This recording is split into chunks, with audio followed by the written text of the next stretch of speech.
Hello everyone, this is Avinash. Welcome to your YouTube channel RD Convent School. So today I will teach you sets and functions chapter number 1 from class 11.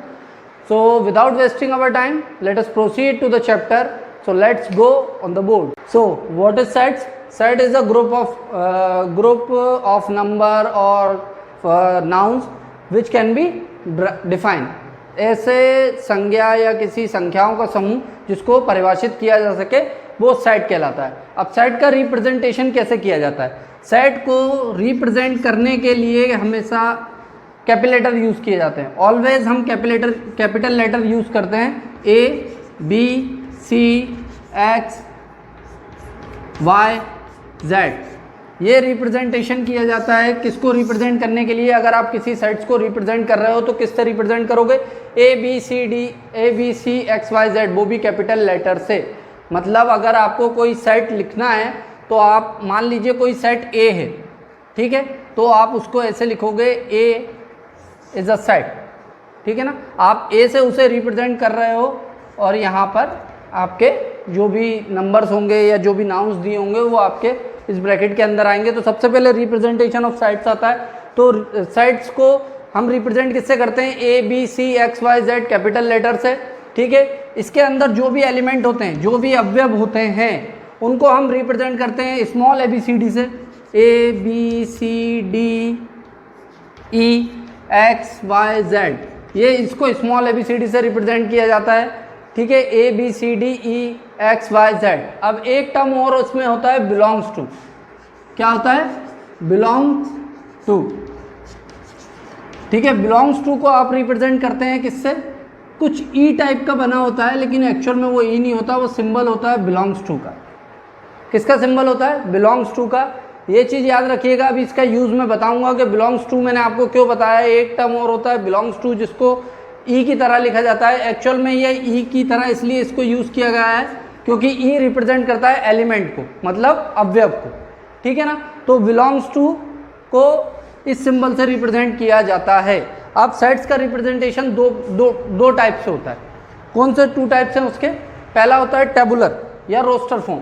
Tabular या roster form. तो चलिए देख लेते हैं tabular या roster form क्या होती है। तो types of representation of sets. Sets को दो तरीके से रिप्रेजेंट किया जाता है। पहला है टेबुलर और रोस्टर फॉर्म मेथड, ठीक है ना। रोस्टर या तालिकाबद्ध विधि, हिंदी मीडियम, रोस्टर या तालिकाबद्ध विधि। दूसरा है set builder method. Set builder मतलब समुच्चय निर्माण विधि, ठीक है। तो दोनों मेथड में थोड़ा सा डिफरेंस है, ज़्यादा डिफरेंस नहीं है। टेबुलर फॉर्म की कुछ कंडीशंस होती हैं और सेट्स की कुछ कंडीशंस होती हैं, तो मैं आपको बता देता हूँ। सबसे पहले टेबुलर या रोस्टर फॉर्म की क्या कंडीशंस है? टेबुलर और रोस्टर फॉर्म की कंडीशन होती है कि जितने भी उसके एलिमेंट होंगे, मतलब किसी भी सेट्स के अंदर जितने भी अवयव होंगे। सबसे पहले तो मैं आपको ये बता दूं कि सेट्स को लिखा कैसे जाता है। एक्चुअल में सेट्स को लिखते कैसे हैं? मान लीजिए कि कोई सेट्स है ए, इसको हम लिखते कुछ इस तरीके से हैं, ए बी सी डी। ये रिप्रेजेंटेशन का तरीका होता है, ठीक है। सेट्स को इस तरीके से लिखा जाता है जिसमें ए रिप्रेजेंट कर रहा है किसी सेट को ए बी सी डी इस सेट के एलिमेंट हैं, कॉमा जो इनको एक दूसरे से सेपरेट कर रहा है, और करली ब्रैकेट के अंदर लिखे जाते हैं। इस चीज़ को बहुत अच्छे से ध्यान रखिएगा। तो टेबुलर और रोस्टर फॉर्म मेथड में क्या होता है? टेबुलर और रोस्टर फॉर्म मेथड की दो कंडीशन होती हैं। पहला कि जितने भी एलिमेंट होंगे इस सेट के, जितने इस टाइप के रिप्रेजेंटेशन में जो भी सेट्स होंगे उसमें जितने भी एलिमेंट होंगे वो लिस्टेड होंगे। लिस्टेड मीन्स सूचीबद्ध होंगे, ठीक है। दूसरी चीज, इनको सेपरेट किससे किया जाएगा? मैंने आपको बताया था हम सेपरेट किससे करते हैं? कॉमास से।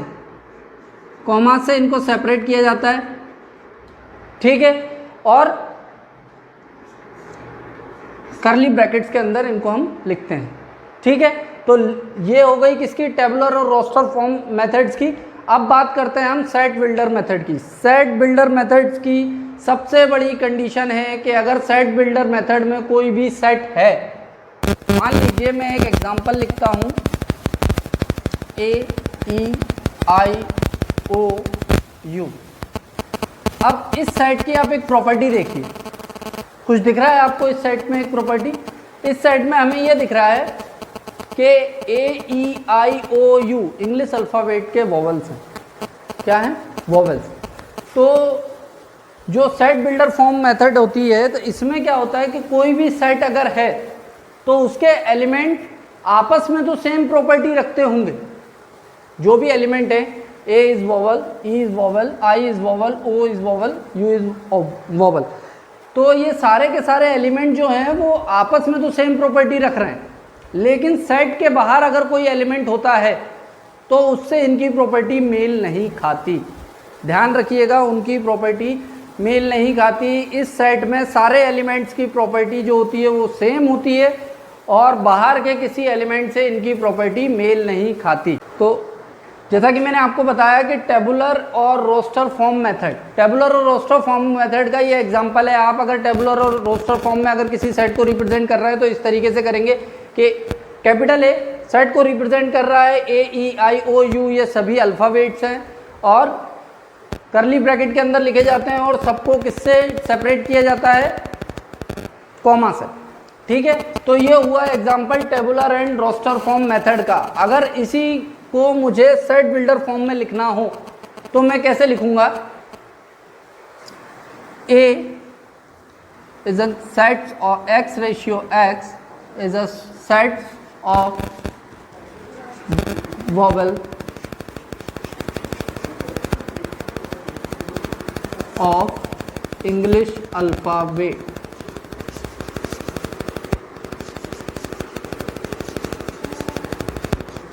इसको हम इस तरीके से लिखते हैं। अगर मैं सेट बिल्डर मेथड में लिखूंगा तो कैसे लिखूंगा? X ratio X is a set of vowels of English alphabet। मतलब इसी चीज़ को जब मैं इस तरीके से लिख देता हूं तो ये कहलाता है सेट बिल्डर मेथड, और इस चीज़ को अगर मैं इस तरीके से लिख देता हूं तो ये कहलाता है टेबुलर और रोस्टर फॉर्म मेथड। ठीक है, तो चलिए अब हम चैप्टर की तरफ चलते हैं। एक चीज़ मैं आपको बताना भूल गया जो कि मैंने आपको स्टार्टिंग में बताई थी, बिलोंग्स टू। बिलोंग्स टू का सिंबल था ये। अब बिलोंग्स टू का सिंबल मतलब अगर कोई आपसे क्वेश्चन करता है कि क्या ए आपका समुच्चय का अवयव है, A is an element of your set, तो अगर आपके सेट के अंदर ए लिखा हुआ है तो आप लिखेंगे ए बिलोंग्स टू ए। मतलब मैंने सेट को रिप्रेजेंट किससे किया था? ए से रिप्रेजेंट किया था, और ए जो है वो एलिमेंट है, तो ए मतलब एलिमेंट बिलोंग्स टू ए। इसलिए मैंने आपको ये बताया था कि अगर कहीं क्वेश्चन आगे आपको आएगा कि कभी वो पूछता है कि ये अवयव आपके समुच्चय का है या नहीं है, तो आपको इस तरीके से रिप्रेजेंट करना पड़ेगा कि ए बिलोंग्स टू कैपिटल ए, मतलब ए बिलोंग्स टू सेट। ठीक है, तो चलिए आगे एग्जाम्पल की तरफ चलते हैं, इसके बाद हम एक्सरसाइज को सॉल्व करेंगे। ओके, तो ये कुछ एग्जाम्पल हैं जहाँ पर हमें ये बताना है कि इसमें से कौन से सेट्स हैं और कौन से सेट्स नहीं हैं। ठीक है, तो जैसा कि मैंने आपको स्टार्टिंग में ही बताया था कि set, what is set?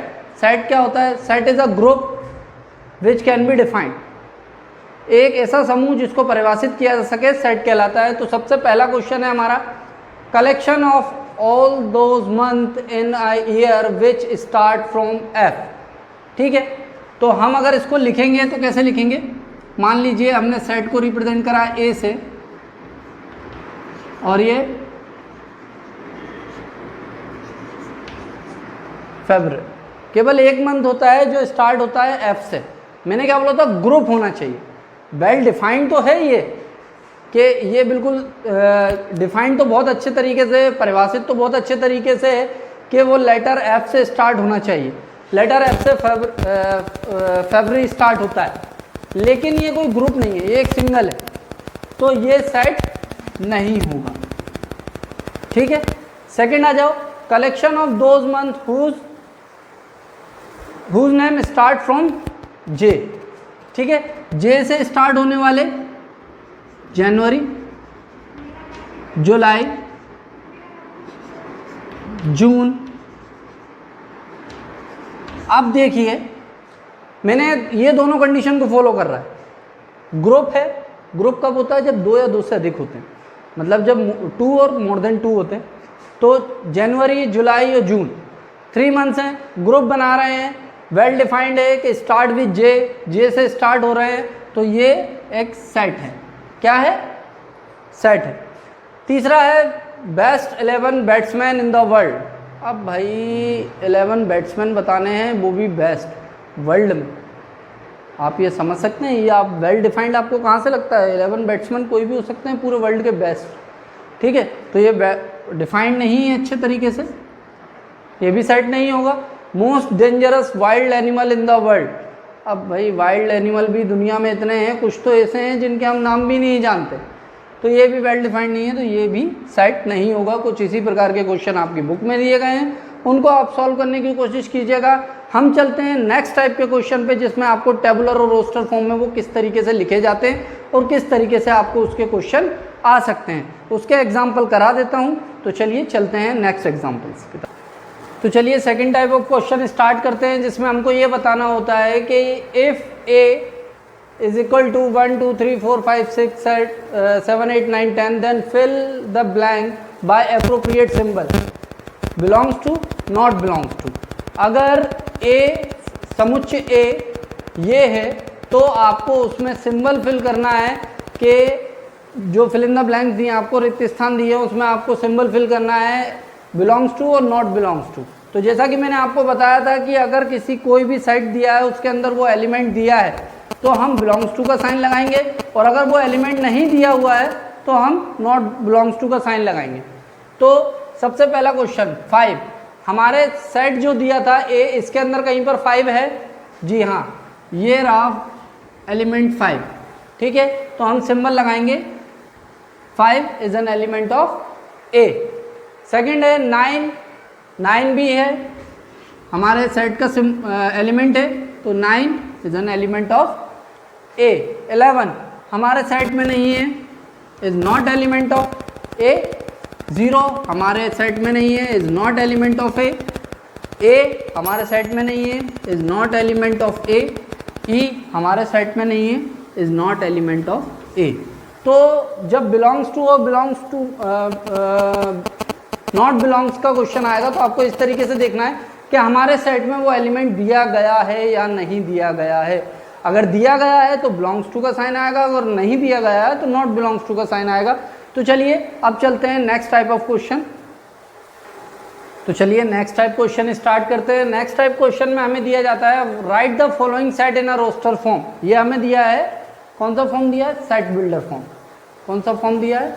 Set builder form. समुच्चय निर्माण विधि के द्वारा ये हमें लिख के दिया गया है। अब इसको हमें रोस्टर या तालिकाबद्ध रूप में लिखना है, रोस्टर फॉर्म में लिखना है।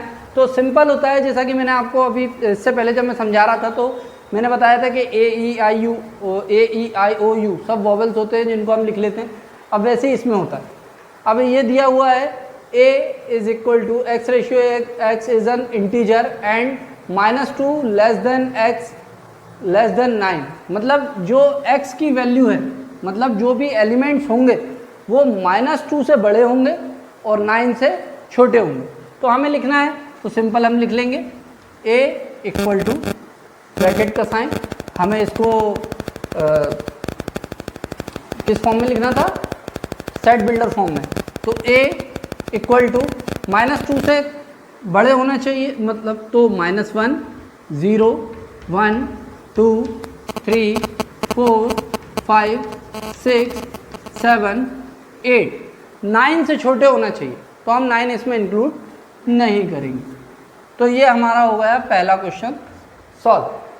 सेकंड हमें क्वेश्चन दिया है x ratio x is a natural number less than 10। Natural number क्या होते हैं ये ध्यान रखिएगा, नेचुरल नंबर में कभी जीरो नहीं आता है, ठीक है ना। तो नेचुरल नंबर कहाँ से स्टार्ट होते हैं? 1 2 3 4 5 6 7 8 9। तो और लेस देन 10 मतलब 10 से कम होना चाहिए। तो हम कैसे लिखेंगे? v equal to 1 2 3 4 5 6 7 8 9 less than 10 है, ये हो गया सेकंड वाला। थर्ड है C X ratio x is a prime number and divisor 60। मतलब ऐसे प्राइम नंबर जो 60 के डिविज़र हो। प्राइम नंबर तो आप जानते होंगे ना, ऐसे नंबर जो केवल खुद से डिवाइड होते हैं और कोई नंबर इन किसी भी होल नंबर से इनको डिवाइड नहीं किया जा सकता, ठीक है ना। ऐसे नंबर्स को हम बोलते हैं प्राइम नंबर। तो ऐसे नंबर चाहिए उनको जो 60 को डिवाइड भी करते हैं और साथ में प्राइम भी हो, ठीक है ना।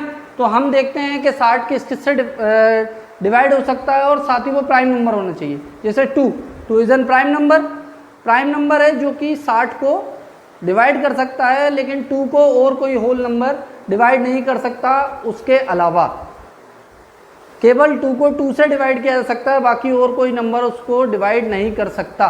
तो ये है प्राइम नंबर। तो एक नंबर तो हमें पता चल गया, एक होता है 2 जो 60 को डिवाइड कर सकता है और खुद एक प्राइम नंबर है। दूसरा नंबर होता है 3 भी 60 को डिवाइड कर सकता है और उसे कोई डिवाइड नहीं कर सकता, ठीक है। तीसरा नंबर है 5 जो 60 को डिवाइड कर सकता है और उसको कोई अदर नंबर डिवाइड नहीं कर सकता, अदर होल नंबर डिवाइड नहीं कर सकता, ठीक है ना। सिर्फ 5 को 5 ही डिवाइड कर सकता है और कोई नंबर डिवाइड नहीं कर सकता, ठीक है। 1 को हम इसमें कभी इंक्लूड नहीं करते हैं प्राइम नंबर में, ध्यान रखिएगा। प्राइम नंबर में 1 कभी इंक्लूड नहीं होता है, नहीं तो अभी आप मुझसे बोलने लगो सर 1 से डिवाइड कीजिए, 5 डिवाइड होगा क्यों नहीं होगा। तो मैं आपको बता देता हूँ प्राइम नंबर में 1 को कभी इंक्लूड नहीं किया जाता, ठीक है। तो हमारा सेट क्या बनेगा 2 3 5, ये तीनों सेट बन गए हैं। अब जो नेक्स्ट टाइप क्वेश्चन है वो नेक्स्ट टाइप क्वेश्चन ऐसा है कि आपको सेट बिल्डर फॉर्म दिया होगा, उसको टेबुलर फॉर्म में लिखना होगा।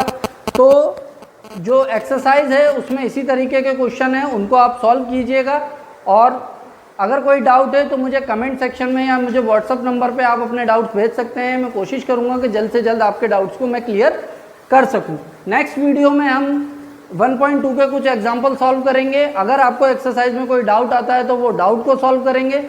और इससे पहले मैं आपको बताना चाहूँगा लाइक कमेंट सब्सक्राइब और शेयर करना ना भूलें, क्योंकि अगर हम मेहनत कर रहे हैं तो थोड़ी सी मेहनत आप भी कीजिए हमारे लिए। Thank you and all the best.